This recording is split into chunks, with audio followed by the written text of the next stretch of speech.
Walking down any street in the world, imagine anyone around you could be a torture victim. The IRCT, International Rehabilitation Council for Torture Victims, is a global movement. Through its 150 member centres all over the world, it treats over 100,000 victims of torture a year. The IRCT's vision is a world without torture. Its mission is to ensure that torture victims receive proper rehabilitation and have full access to justice, in addition to working towards the prevention of torture worldwide. Often we talk about torture survivors living in the shadows because they don't dare and they cannot step out into the light and claim justice for the perpetrators and the evils that have been done to them.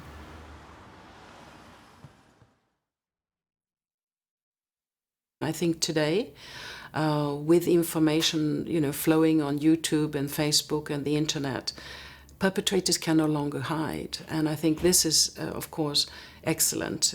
We don't want perpetrators to be able to hide anywhere. And our special task is to document torture and prove that there has been torture, and then to really challenge governments and courts to bring perpetrators in front of court so that victims can get justice. And I think this is one way of eliminating torture. To help bring this about, the IRCT used forensic investigation as a method of documenting torture, often with far-reaching results. Developments in Egypt, and for that matter in many of the Arabic countries and North Africa, is quite astonishing.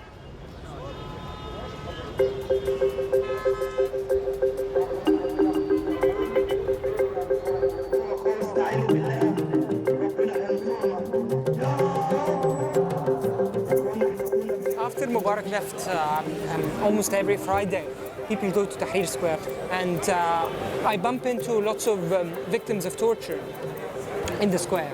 They speak out about what happened to them. And this is a momentum that is very hard to stop. The fear barrier was broken. In June 2010, a movement began with the death of Khaled Said, a 28-year-old man who was brutally tortured and murdered by the police.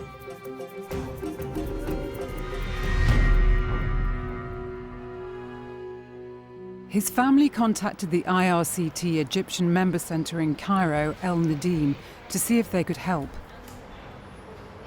This man was tortured by the police. There were 1,000,001 witnesses to say that he was tortured by the police. Starting from the person, from the owner of the internet where he was sitting, to the son of that man, to the neighbors, to people on the street. يعني هو لما دخل من هنا وهم دخلوا ورا منه، كان هو وصل للحتة دي وظهره كده لكده، هم راحوا داخلين من ورا منه ماسكينه كده. لا أنا بحلم الصبح، بصحى الصبح على صرخته وهو بيتضرب. في إيه؟ قعدوا يضربوا فيه في الرخام. ببقى شايفاه وهو بيتضرب وبينزل منه دم وأسنان وحاجات. بالمخبرين وقعدوا يضربوا بيه بقى طبعا بدماغه جامد. واخد بالك كده.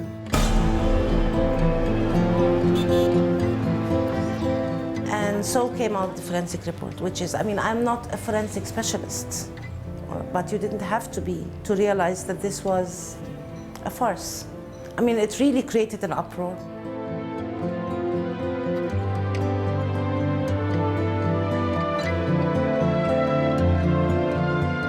A Facebook page was created in order to bring this injustice to the people of Egypt and the world. The Khaled Said Facebook page came at the right time. 250,000 joined this page, and then after a few months became 500,000, and now it's past them 1 million. This Facebook page gave young Egyptians someone they could identify with. He was just like them. كنا كتير قوي بننزل مظاهرات ضد التعذيب وضد الطوارئ، وكان في حوادث التعذيب من مئات حوادث التعذيب اللي حصلت، ولكن الفرق في حالة خالد سعيد إن هو شاب وشه فعلا شبه كل الشباب نفس الجيل بتاعنا، وإن صورته بعد التعذيب كانت صورة قضية خالد سعيد جت في وقت احنا كنا وصلنا فيه لذروة الغضب، يعني كنا خلاص، لان النظام في اواخر ايامه كان بدا يجي على الكل، حتى الناس اللي معاها فلوس او الناس اللي ممكن تكون مستريحه ماديا، فالانفجار حصل في 25 يناير. I don't remember now whether the idea came from us or from the IRCT, because we are in contact all the time anyway, but there was this offer that if you can send us the report, then we can have a consultation. I was asked by the IRCT to look into the Khaled Said case. They wanted to know the cause of death and did he have a proper post-mortem examination? Was justice done? And my conclusion, together with a Portuguese forensic pathologist, Duarte Vieira, we concluded that no, he did not have a proper post-mortem examination. There were so many flaws, so many things that they didn't do, they didn't examine properly. It did not live up to international standards at all. What came back a few weeks later was translated into Arabic. It was published on our website, on the Nadeem Center website. It was published on the Khaled Said Facebook page. It was circulated widely. We often see political consequences of what we do, but this was it was very surprising and very rewarding, I must say, that our report was taken seriously. In this case, we documented that he did not have a fair and proper examination, and justice was not done. I feel that this man is talking through us now. That is one of the important aspects of forensic medicine. We give the victims a voice. When I examine a homicide victim, in not becoming emotional, but I feel all the time that he should have his rights. Maybe during his last moments of life, he was thinking, somebody will come and document this. I will have justice. And that is my job to do that.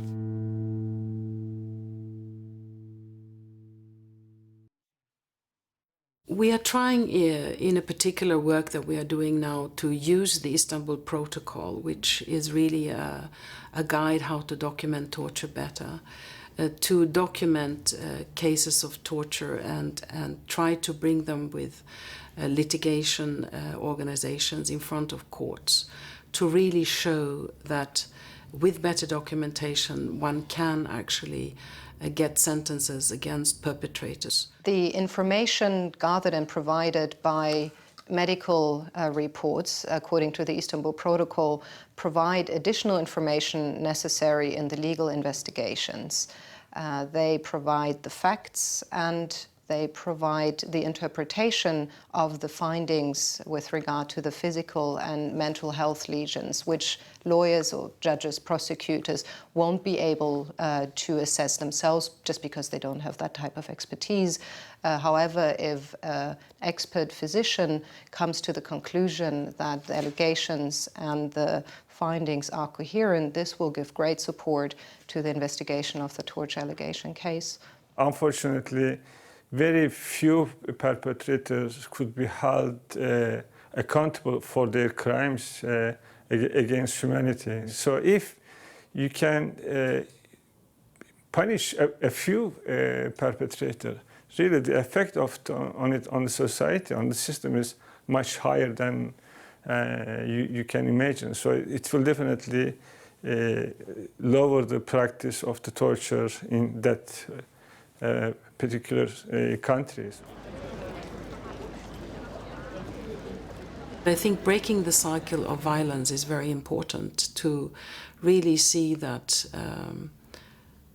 people who are perpetrating, people who are torturing are brought to justice. And I think this is the only way that the cycle of violence can really be broken. As a health-based human rights movement, IRCT members throughout the world engage in innovative, holistic means of rehabilitation for survivors of torture. The methods used by rehabilitation centres vary from country to country. The Natural Growth Project, developed in London by Freedom from Torture, is just one example of rehabilitation in action. The project uses nature as a tool to help survivors who have lost their voice find it again. The way we work here is to combine psychotherapy with working in nature. And the essence of the project is that everybody, wherever they're from, whatever they've been through, has a connection with nature.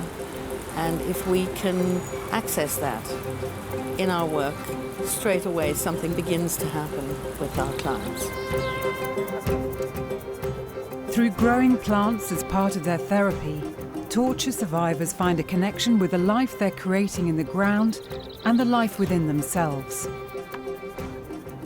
There was a client who came to me very, very fragile, extremely traumatized, had had a very terrible torture history.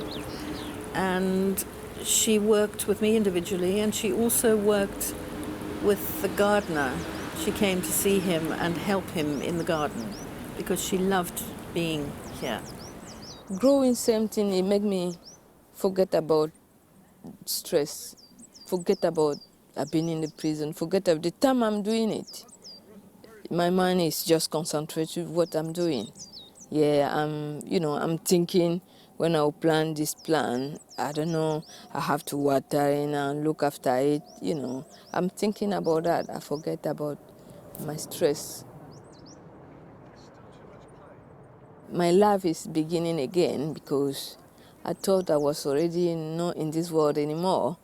And when you plant like flower, when you see the flower growing, you can see sometimes if you don't put some water there, the flower will be, it will be dead. It's just like me. I need someone like that to look after me, to become again like someone. Yeah, that's what I thought in the first time when Mary took me to the garden. The change in that woman who came here having been released from a hospital and unable to be in a room where there were other people, to this relaxed person in a group on the allotment is enormous. So one of our clients said, they broke my body, they broke my life, they could not break my spirit, and in nature my spirit is free. Freedom from torture is one of the basic human rights that must be respected at all times, in all places. We feel we have an extension, at the IRCT. It is very helpful and very supportive to know that you're not alone. And if you have those kind of friends outside your country, you feel that your outreach is much wider than anybody thinks. That when the government or the police, when they restrain your freedom, they think that they will silence you, that you have so many extensions of your voice all over. And that gives people power and strengthens their capacity to endure. I'm so happy that the IRCT asked me to look into this case because it's so meaningful.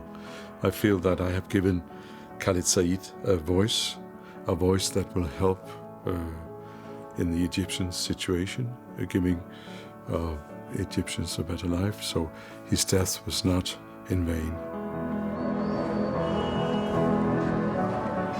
People are not going to stay silent again about torture, about injustices, and this is going to continue for some time. And this momentum is going to change institutions, and hopefully I'm optimistic about this. Torture is horrific, but it's not hopeless.